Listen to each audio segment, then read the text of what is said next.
యావత్ భారతాన్ని కుదిపేసిన 5 రాష్ట్రాలు ఒక కేంద్ర పాలిత ప్రాంతం అసెంబ్లీ ఎన్నికల ఫలితాలు వెలువడగా రాజకీయ సమీకరణాలు పూర్తిగా మారిపోయాయి. ఈ ఎన్నికల్లో మార్పే మంత్రమైంది అనే సందేశం స్పష్టంగా కనిపిస్తోంది. బెంగాల్లో 15 ఏళ్ల మమతా బెనర్జీ పాలనకు ఓటర్లు బ్రేకులు వేస్తూ బీజేపీ చారిత్రాత్మక విజయాన్ని నమోదు చేసింది. మెజారిటీ మార్కును దాటి 3/2 సీట్లతో కమలం వికసించిందని రాజకీయ వర్గాలు పేర్కొంటున్నాయి. ముఖ్యమంత్రి మమతా బెనర్జీ సైతం తన సీటులో పరాజయం పాలవటం రాష్ట్ర రాజకీయాల్లో సంచలనం రేపింది. తృణమూల్ కాంగ్రెస్ భారీగా సీట్లు కోల్పోయి ప్రతిపక్షానికి పరిమితమైంది. తమిళనాడులో సినీ నటుడు విజయ్ రాజకీయ అరంగేట్రం అనూహ్య ప్రభావం చూపింది. ఆయన నేతృత్వంలోని టీవీకే అతిపెద్ద పార్టీగా అవతరించడంతో ద్రవిడ రాజకీయ సమీకరణాలు పూర్తిగా మారిపోయాయని విశ్లేషకులు చెబుతున్నారు. యువత మద్దతుతో ఆయన పార్టీ రాష్ట్ర రాజకీయాల్లో కొత్త శక్తిగా ఎదుగుతోంది. ఇక కేరళలో అధికార మార్పిడి జరిగింది. యూడీఎఫ్ 102 సీట్లతో ఘన విజయం సాధించగా లెఫ్ట్ కేవలం 35 సీట్లకే పరిమితమైంది. దాదాపు 50 ఏళ్ల తర్వాత దేశంలో లెఫ్ట్ అధికారానికి దూరం అవ్వటం గమనార్హమని రాజకీయ పరిశీలకులు వ్యాఖ్యానిస్తున్నారు. అలాగే అస్సాంలో హిమంత బిశ్వ శర్మ నేతృత్వంలో బీజేపీ వరుసగా 3వ విజయం సాధించింది. కూటమి 102 సీట్లతో ఆధిక్యం సాధించగా స్వతంత్రంగా కూడా మెజారిటీ సాధించడం విశేషం. అభివృద్ధి స్థిర పాలన అంశాలు ఈ విజయానికి కారణమని భావిస్తున్నారు. పుదుచ్చేరిలో రంగస్వామి నేతృత్వంలోని ఏఐఎన్ఆర్సీ మరోసారి అధికారాన్ని నిలబెట్టుకుంది. ఎన్డీఏ కూటమి మెజారిటీ సాధించి తిరిగి అధికార పీఠం దిశగా సాగుతుంది.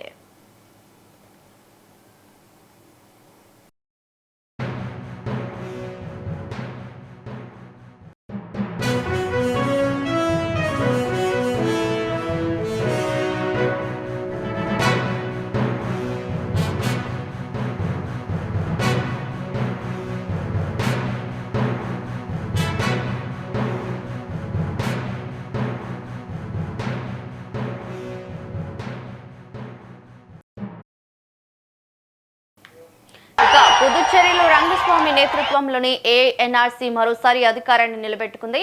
ఎన్డీఏ కూటమి మెజారిటీ సాధించి తిరిగి అధికార పీఠం దిశగా సాగుతుంది.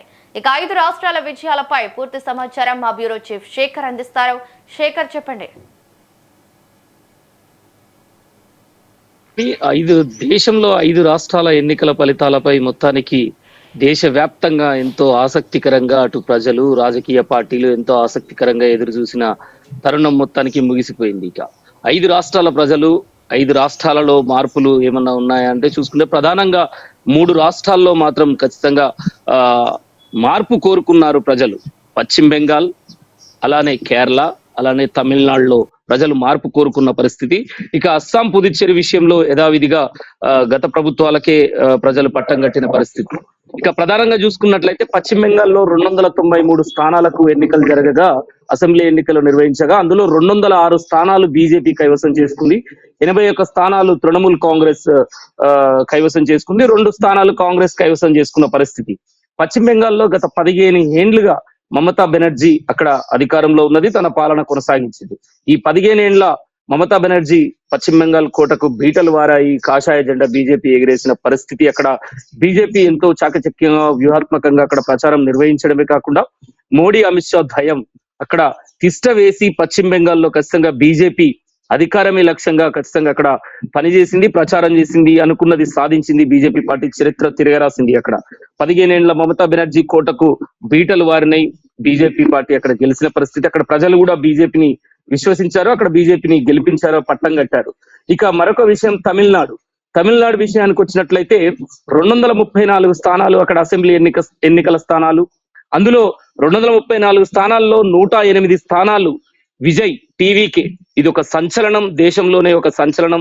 పార్టీ పెట్టిన 2 ఏండ్లలోనే సినిమా హీరో విజయ్ అక్కడ ద్రవిడులు తమిళ తంబిలు విజయ్ పట్ల నమ్మకం ఉంచి విజయ్ని ఒక సినిమా రంగు అక్కడ పనిచేసిందని కూడా చెప్పుకోవచ్చు. ఈ విషయంలో సంచలన నిర్ణయం తీసుకుని అక్కడ మొత్తానికి ద్రవిడ దళపతిగా విజయ్ నిలబడ్డ పరిస్థితి తమిళనాడులో చూసుకోవచ్చు. అక్కడ 108 స్థానాల్లో విజయ్ ఉన్నారు.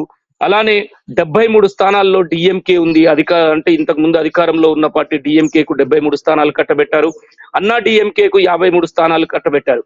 కానీ అక్కడ మ్యాజిక్ ఫిగర్ 111 ఉండడంతో, తమిళంలో 111 మ్యాజిక్ ఫిగర్ ఉండడంతో విజయ్కి 118 మ్యాజిక్ ఫిగర్ ఉండడంతో 108 స్థానాలు విజయ్కి వచ్చింది. అంటే పూర్తి మెజార్టీ, ఇంకా 10 స్థానాలు అవసరం ఉన్న నేపథ్యంలో ఇప్పుడు దేశమంతా ఆసక్తిగా అక్కడ ఇక్కడ చుట్టుపట్టు రాష్ట్రాల ఆసక్తిగా ఎదురు చూస్తున్నది ఏంటంటే విజయ్ ఎలాంటి నిర్ణయం తీసుకోబోతున్నారు? ఎందుకంటే డిఎంకే పార్టీకి వ్యతిరేకంగా, అధికార పార్టీకి వ్యతిరేకంగా విజయ్ పనిచేశారు. అక్కడ అధికార పార్టీని ఓడించడమే లక్ష్యంగా తను నినాదం చేస్తూ ముందుకు వెళ్ళిన పరిస్థితి తమిళనాడులో చూసుకోవచ్చు. ఈ నేపథ్యంలో డిఎంకే వ్యతిరేక ఓట్లు, అధికార వ్యతిరేక ఓట్లు మొత్తం చీల్చి విజయ్ అత్యధికంగా ఊహించని రీతిలో, ఒక దేశమంతా ఊహించని రీతిలో టీవీకే విజయ్ కి తమిళ ప్రజలు పట్టం కట్టబెట్టారు. 108 స్థానాలు తనకు కట్టబెట్టిన పరిస్థితి. ఈ నేపథ్యంలో ఖచ్చితంగా విజయ్ కి కొంత ఇతర పార్టీల మద్దతు అవసరం ఉంది అధికారంలోకి రావడానికి. ఈ నేపథ్యంలో అతిపెద్ద పార్టీగా తమిళనాడులో టీవీకే ఉండడంతో ప్రభుత్వం ఏర్పాటుకు మరో 10 సీట్లు అవసరం ఉన్న నేపథ్యంలో విజయ్ ఎలాంటి నిర్ణయం తీసుకోబోతున్నారు అంటే అక్కడ ప్రధానంగా చర్చ ఆ మరో 10 సీట్లు అవసరం ఉన్నాయి కనుక ప్రభుత్వ ఏర్పాటుకు సిపిఐ, సిపిఎం, కాంగ్రెస్ కూడా సంప్రదిస్తున్నట్టుగా తెలుస్తున్నది. ఆ 10 స్థానాలు విజయ్ తో కలిసి ప్రభుత్వం ఏర్పాటుకు. అన్నా డిఎంకేతో కలిసి వెళ్తాడా అంటే డిఎంకేని వ్యతిరేకించాడు కనుక అన్నా డిఎంకేతో కలిసి వెళ్తాడా అంటే అన్నా డిఎంకేలో అలవెన్స్ గా బీజేపీ ఉంది అక్కడ. కానీ మరి బీజేపీని కూడా వ్యతిరేకించుకుంటూ వచ్చాడు కనుక బీజేపీ అన్నా డిఎంకే అలవెన్స్ గా ఉన్న నేపథ్యంలో మరి ఆ బీజేపీ కనుక అన్నా డిఎంకే నుంచి తప్పుకుంటే తప్ప అన్నా డిఎంకేకు అన్నా డిఎంకేతో కలిసి వెళ్లే అవకాశాలు అయితే లేకపోలేదు. మరి ఈ నేపథ్యంలో మొత్తానికైతే ఇప్పటికే సంప్రదింపులు అయితే జరుపుతున్నారు. అక్కడ ప్రభుత్వం ఏర్పాటుకు మరో 10 మంది సభ్యుల బలం అవసరం ఉన్న నేపథ్యంలో, 10 సీట్లు అవసరం ఉన్న నేపథ్యంలో మరి విజయ్ ఎలాంటి నిర్ణయం తీసుకుంటారనేది మాత్రం తెలియాల్సి ఉన్నది. ఈ రోజు ఒక కొలిక్కి వచ్చే అవకాశం ఉంది.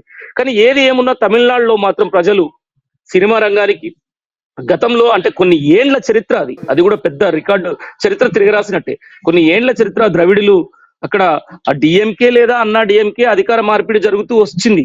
జయలలిత తీసుకోవచ్చు, ఎంజీఆర్ తీసుకోవచ్చు, తర్వాత స్టాలిన్, కరుణానిధి ఎంజీఆర్ మొదలైన ప్రస్థానం, తర్వాత జయలలిత స్టాలిన్ గా మారింది, తర్వాత పళనిస్వామిగా మారిన పరిస్థితి అక్కడ అన్నా డిఎంకేలో, తర్వాత పళనిస్వామి స్టాలిన్ గా మారిన పరిస్థితి. ఈ నేపథ్యంలో భవిష్యత్తులో ఉదయనిధి స్టాలిన్ ఇలా మారుతుంది అనుకున్నారు అక్కడ తమిళంలో. కానీ అనూహ్యంగా TVK Vijay star hero Vijay తమిళనాడులో టీవీకే పార్టీ స్థాపించడం, 2 నెలల్లోనే ప్రజల మనసు చూరగొనడం, ఇంత పెద్ద ఎత్తున విజయం అక్కడ ప్రజలు కట్టబెట్టడం, మార్పు కోరుకున్నారు అనడంలో ఇది ఒక నిదర్శనంగా చెప్పుకోవచ్చు ఖచ్చితంగా ఈ తమిళనాడు విషయంలో. ఇక కేరళ అంశానికి వచ్చినట్లయితే అక్కడ కూడా ప్రతిసారి 5 ఏళ్లకోసారి అధికార మార్పిడి జరుగుతుంది కేరళలో. కానీ వరుసగా కమ్యూనిస్టు పార్టీలు పినరాయి విజయన్ కు వరుసగా అక్కడ కట్టబెట్టారు. ఎల్డిఎఫ్కే, లెఫ్ట్ డెమోక్రటిక్ ఫ్రంట్కి అక్కడ కేరళ ప్రజలు పట్టం కట్టారు వరుసగా 10 ఏళ్ళు. ఇది అంటే ఆ చరిత్ర వరుసగా 5 ఏళ్లకోసారి అధికార మార్పిడి జరిగే కేరళలో కూడా 10 ఏళ్ళు వరుసగా కమ్యూనిస్టులు పాలించిన పరిస్థితి కేరళలో. ఈ నేపథ్యంలో కాంగ్రెస్ పార్టీకి మాత్రం జాతీయ స్థాయిలో జాతీయ కాంగ్రెస్ పార్టీకి కొంత ఊరటనిచ్చే అంశం అనుకోవచ్చు. కేరళలో మరోసారి కాంగ్రెస్ జెండా, యూడిఎఫ్ ఫ్రంట్, కాంగ్రెస్ ఫ్రంట్ అక్కడ విజయం సాధించింది. మ్యాజిక్ ఫిగర్ అత్యధిక స్థానాలతోటి ప్రభుత్వాన్ని ఏర్పాటు చేసే దిశగా వాళ్ళు కేరళలో విజయం సాధించారు. మన తెలంగాణకు సంబంధించిన ముఖ్యమంత్రి రేవంత్ రెడ్డి కూడా, తెలంగాణ నేతలు కూడా ప్రచారానికి వెళ్లిన పరిస్థితి. తెలంగాణలో అమలవుతున్న పథకాలను కూడా కేరళలో ప్రజలకు ఎక్స్ప్లెయిన్ చేశారు. ప్రజాపాలన అందించడమే ధ్యేయంగా తెలంగాణ లాగా కేరళలో కూడా అందిస్తామని ప్రచారం చేశామని కూడా చెప్తున్న పరిస్థితి. ప్రజలు ఆ దిశగా ఏదున్నా కాంగ్రెస్ కి అయితే కేరళలో పట్టం కట్టారు పూర్తి మెజార్టీతో. అక్కడి నుండే కాంగ్రెస్ అగ్రనేతలు కూడా ప్రాతినిధ్యం వహిస్తున్నారు ఎంపీలుగా కనుక. సరే ఏదేమన్నా కేరళలో మాత్రం పట్టం కట్టిన పరిస్థితి. ఇక దేశవ్యాప్తంగా చూసుకున్నట్లయితే ఇక్కడ మరొక అంశం, కమ్యూనిస్టులకు పశ్చిమ బెంగాల్ కోటగా ఉండేది, తర్వాత త్రిపుర ఉండేది, ఇక చివరగా మిగిలింది కేరళ కమ్యూనిస్టులకు దేశంలో ఎక్కడ నుండైనా కమ్యూనిస్టులకు ప్రాతినిధ్యం ఉన్న ఏకైక రాష్ట్రం కేరళగా చెప్పుకునేది. ఇప్పుడు ఆ కేరళ కూడా కోల్పోవడంతో కమ్యూనిస్టులకు దేశంలో ఎక్కడా కమ్యూనిస్టు ప్రాతినిధ్యం లేని రాష్ట్రాలే ఉన్నాయి. ఇక దీంతో కమ్యూనిస్టులు అప్డేట్ అవ్వాల్సిన పరిస్థితి. మొత్తానికి మాత్రం కమ్యూనిస్టుల శకం ఇక అంటే కమ్యూనిస్టుల పాలన దేశంలో ఎక్కడ లేకుండా మాత్రం కోల్పోయిన పరిస్థితి మాత్రం ఈ దెబ్బతో కమ్యూనిస్టులకు ఎక్కడ ప్రాతినిధ్యం లేకుండా పోయింది దేశంలో. ఇక మరో అంశం, ఇక పశ్చిమ బెంగాల్ అలా, తమిళనాడు ఇలా, కేరళ ఇలా. ఇక అస్సాం విషయానికి వద్దాం. అస్సాం విషయంలో హ్యాట్రిక్ విజయం సాధించింది బీజేపీ. అస్సాంలో హేమంత బిశ్వ శర్మ వరుసగా అక్కడ 10 ఏళ్ళు అధికారంలో ఉన్నారు. తర్వాత ఇది 3వ హ్యాట్రిక్ బీజేపీ అక్కడ కాషాయ జెండా ఎగరవేయడం అస్సాంలో. అసలు నిజం చెప్పాలంటే హేమంత బిశ్వ శర్మ ఈసారి ప్రచారంలో ఎక్కువగా అగ్రనేతలు చెప్పిన దాన్ని బట్టి పశ్చిమ బెంగాల్కి ఎక్కువ టైం కేటాయించాడు ప్రచారంలో. ముఖ్య నేతగా తను ప్రచారం పశ్చిమ బెంగాల్లో కూడా పార్టిసిపేట్ చేసిన పరిస్థితి. తన సొంత రాష్ట్రంలో ఎన్నికలు పెట్టుకుని కూడా హేమంత బిశ్వ శర్మ ప్రచారంలో ఇతర రాష్ట్రాలకు కూడా వెళ్ళిన పరిస్థితి. అంటే ఎంత కాన్ఫిడెంట్ గా ఉంది అక్కడ అస్సాంలో బీజేపీ మరోసారి అధికారంలోకి రాబోతున్నామని ధీమాతో ఉన్న పరిస్థితి. అస్సాంలో 126 స్థానాలకు 102 స్థానాలు బీజేపీ గెలిచిన పరిస్థితి. ఇక్కడ కాంగ్రెస్ కు చెప్పుకోదగ్గ కొంత సంతృప్తినిచ్చిన అంశం ఏంటంటే 21 స్థానాలు అస్సాంలో కాంగ్రెస్ పార్టీ రావడం. అలానే మరొక పార్టీ 2 స్థానాలు ఏఐయుడిఎఫ్ అనేది 2 స్థానాలు దక్కించుకోవడం జరిగింది. అస్సాంలో మాత్రం మరోసారి హేమంత్ బిశ్వశర్మనే శర్మనే ముఖ్యమంత్రిగా ఉండే అవకాశం ఉంది. అస్సాంలో హ్యాట్రిక్ విజయం సాధించింది బీజేపీ.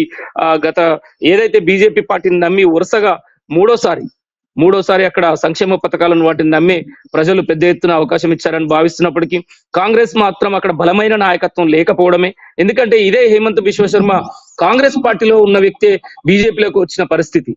అక్కడ తరుణ్ గొగోయ్ కుమారుడైన తను ఉన్నాడు, గౌరవ్ గొగోయ్ ఉన్నారు. తన ఆధీనంలో కాంగ్రెస్ పార్టీ ముందుకెళ్తుంది అక్కడ. సరే, ఏదేమైనా అస్సాంలో కూడా బీజేపీ హ్యాట్రిక్ విజయం సాధించింది.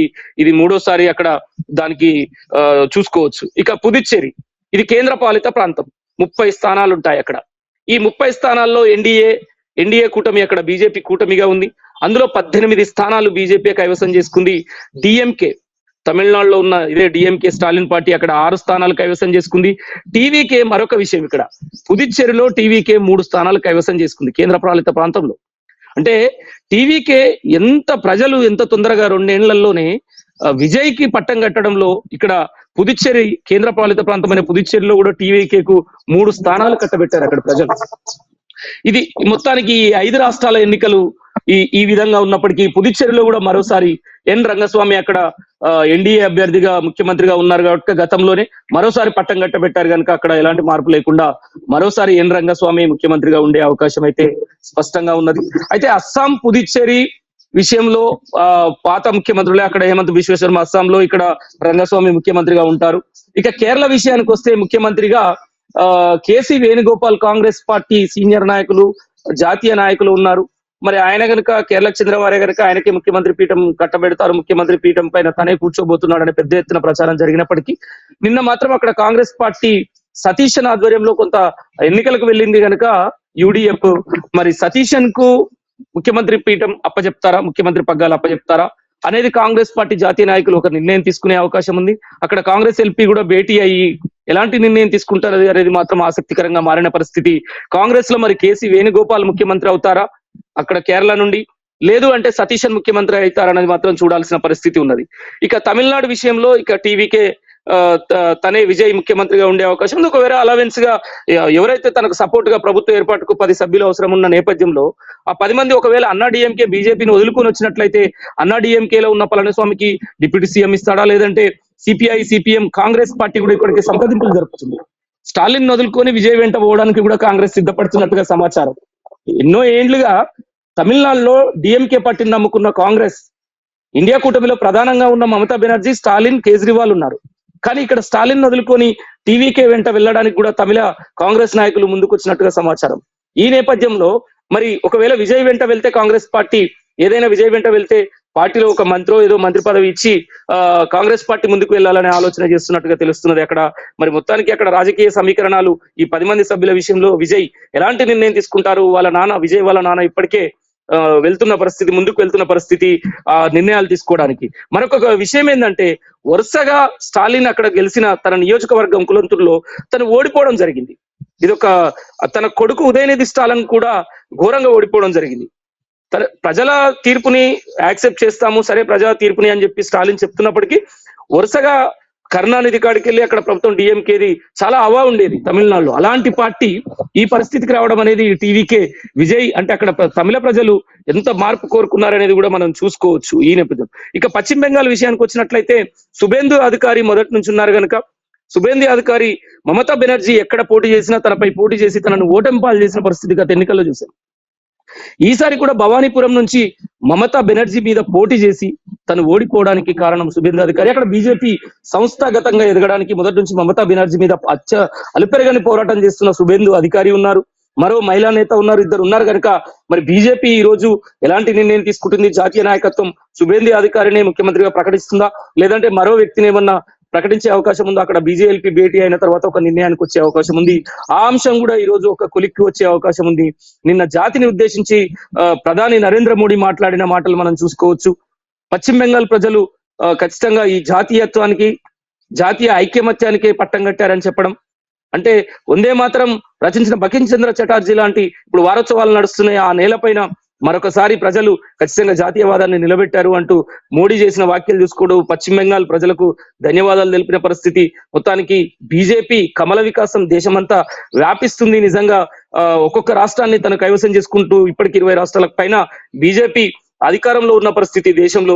మరి కాంగ్రెస్ మాత్రం అక్కడక్కడ పశ్చిమ బెంగాల్ కొన్ని 30 ఏళ్లు పాలించింది, కానీ కనీసం అక్కడ 2 సీట్ల సొసారి పెట్టుకుంటున్న పరిస్థితి. కాంగ్రెస్ అధిష్టానం కూడా దాన్ని పునరాలోచించుకుంటుందనడంలో సందేహం లేదు. మొత్తానికైతే బీజేపీ కమల వికాసం జోరందుకుంటున్న పరిస్థితి దేశవ్యాప్తంగా కనబడుతున్నది. ఇక మరో విషయానికి వచ్చినైతే పశ్చిమ బెంగాల్లో దీదీ మాత్రం 15 ఏళ్లు పాలించిన దీదీ కూడా నిన్న మాట్లాడుతూ అమిత్ షా మోడీ అధికార దుర్వినియోగానికి పాల్పడ్డారు, కేంద్ర ఉద్యోగుల్ని పెట్టారు, పోలీసుల పహారాలో మొత్తానికి ఒక 100 నియోజకవర్గాలకు పైగా మొత్తానికి అంటే దుర్వినియోగం చేసి గెలిచారు అంటూ మాత్రం తను ఆరోపణలు చేస్తున్నది. సరే ఏది ఏమున్నా మోడీ మాత్రం ఆ మాటలని రాజ్యాంగం పట్ల నమ్మకం ఉన్నది, రాజ్యాంగం నిర్మించిన మన చట్టాల పట్ల నమ్మకం ఉన్నది, ఈ వ్యవస్థ పట్ల ఉన్నది, ఈసీ పట్ల నమ్మకం ఉన్నది ఖచ్చితంగా అంటూ నరేంద్ర మోడీ దేశ ప్రధాని చెప్తున్న పరిస్థితి. ఏది ఏమున్నా ఈ 5 రాష్ట్రాల ఫలితాలు 2029 ఎన్నికలకు కొంత ఖచ్చితంగా వాళ్ళు ఇది ఒక 2029 ఎన్నికలకు సెమీఫైనల్ గా బీజేపీ భావిస్తున్నప్పటికీ దాని ప్రభావం అంతే ఏముండదు. ప్రజల అవసరాలను బట్టి ఆ రాష్ట్రాల పార్టీలను ఎన్నుకుంటారని కాంగ్రెస్ భావిస్తున్నప్పటికీ బీజేపీ మాత్రం ధీమాతో ఉన్న పరిస్థితి. 2029కి ఇది సెమీఫైనల్ అనే భావిస్తుంది. ఇక కాంగ్రెస్ పార్టీ మాత్రం తిరుగుకుంటాము, ఖచ్చితంగా ఇది 2029కి సెమీఫైనల్ గా మేము భావించము అని అంటున్నది. దక్షిణ భారతదేశంలో కాంగ్రెస్ బలపడుతుంది అంటూ కాంగ్రెస్ భావిస్తున్నది. సరే తమిళనాడులో మాత్రం ఏదున్నా మరొక మారి తమిళనాడే కావచ్చు, ఓవరాల్ గా కేరళ విషయంలో కావచ్చు, మొత్తానికి ప్రాంతీయ పార్టీలు దక్షిణ భారతంలో తీసుకుంటే ప్రాంతీయ పార్టీలు మాత్రం జాతీయ పార్టీలకు అంత ఈజీగా తల అనేది మాత్రం నిరూపించినట్లయింది. తమిళనాడులో ప్రత్యేకంగా చెప్పుకోవచ్చు. ఆ 2 పార్టీలు ద్రవిడ 2 పార్టీలను విజయ్కి పట్టం కట్టడం కూడా మరోసారి ప్రాంతీయ పార్టీకి తమిళనాడు ప్రజలు పట్టం కట్టినట్టుగా మనం చెప్పుకోవచ్చు. Shalini. Right, thank you Shekhar.